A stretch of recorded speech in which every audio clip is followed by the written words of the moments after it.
There's the last of that crack.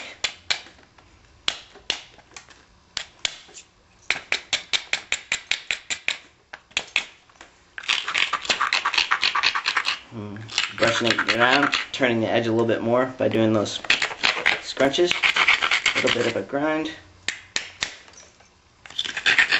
Let's blend through this.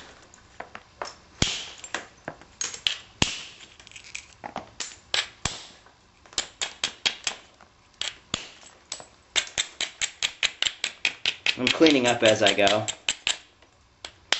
You know, sometimes you can do a whole series of big flakes, and I just kind of like to tidy up after myself on the edge. And there's a nice little slow, just drop the... Sometimes you get really strong lip flakes with hammerstones, where the edge lips off and has a prominent ridge. That happens when you have the right angle and a slow speed and the right edge, and it just takes the platform with it. And when you do finish work, it happens an awful lot. In early work, when you're using these harder hammerstones and different kinds of angles, you don't see that.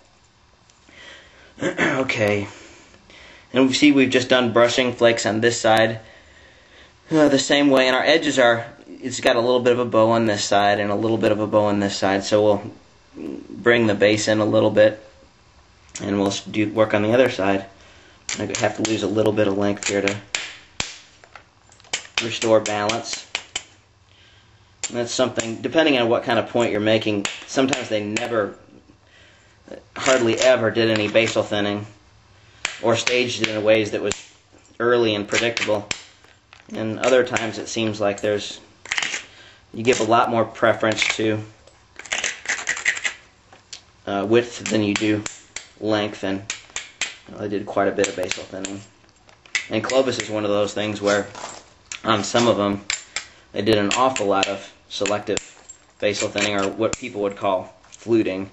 Fluting only actually is the flakes that are left on a finished piece, but they were doing the same thing in early stages, and on occasion very early, and they ended up just staging that early flake in a finished piece. You see that a lot in the Ross styles. Okay.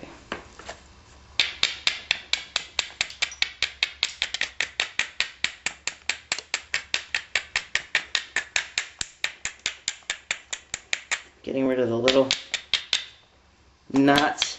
Now, some people do pressure flaking, and in early stages they'll get out their Ishii stick or whatever and set up platforms and turn edges, and to me that's just a horrible waste of time. If you're flint knapping a lot and you're doing early work and you're doing a whole lot of strenuous pressure flaking to turn edges and stuff, it just never made sense to me when these little hammerstones do such a good job doing the same thing. Now, later on, if you need to set up an individual platform, that's different.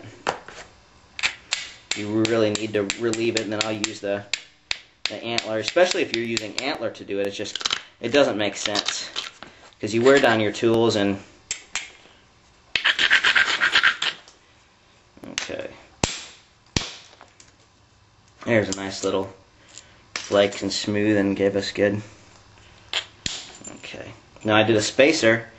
After I thickened the edge for the second series work here, I did this flake, and then I'm going to do a blender in off this ridge and sort of move over like that. Now I'll do a grind back, and I'll get another sharper hammerstone abrader to get in and do that. So now I do a grind back here, make sure it's really dull, and then I can use this hammerstone now. There, come off there. Now I do another spacer, just go along the edge and move it over, grind back, isolate. Now that I'm working off a sharper edge, I'm going to want this other hammerstone.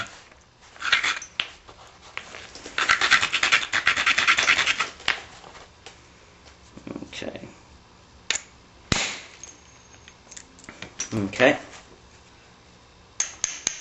Well, I'm going to look at this and realize how much I say okay. It's going to be annoying. It's slightly better than like or some of the other awful expressions. The same thing, move it over. I'm angling, now these I'll angle a little bit this way because that ridge is running towards the tip. This will just be a little blender. Okay, set it again. Well, I hope you guys can see this. If you have to come around to your tip and lose a little bit of length, it's okay too.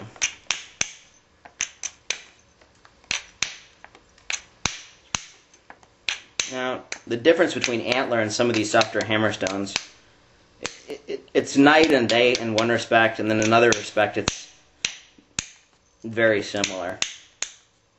You can do these little blending and brushing flicks with a hammerstone, and there's no way you could do all these with antler without incurring a little hinge here or there, because as hammerstones overstrike and they catch the edge too much, it'll shatter off clean. Where antlers, the snagging properties, when you just do brushing flicks, the corners of the antler will hit little areas and it'll soft, and you get a lot of hinges and things like that, steps. Hammerstones are really friendly to just brush the edge and turn the edge and have the flakes come off clean. And another thing is when you hit heavy spots on the tip with antler, a lot of times you feel that sting in your finger a lot of times. If you're hitting too heavy an area with hammerstones, you can really get away with murder up on the tips. I'm not saying you can't break them with a hammerstone, because obviously you can. Alright. I switch hammerstones a lot, and I kind of forget sometimes which is my friendly spot I had just used. Now, if you miss your platform or anything, just regrind. There. Okay. That's the three-legged cat Maud meowing in the background if you hear her. She hears me talking. I think she's missing. I don't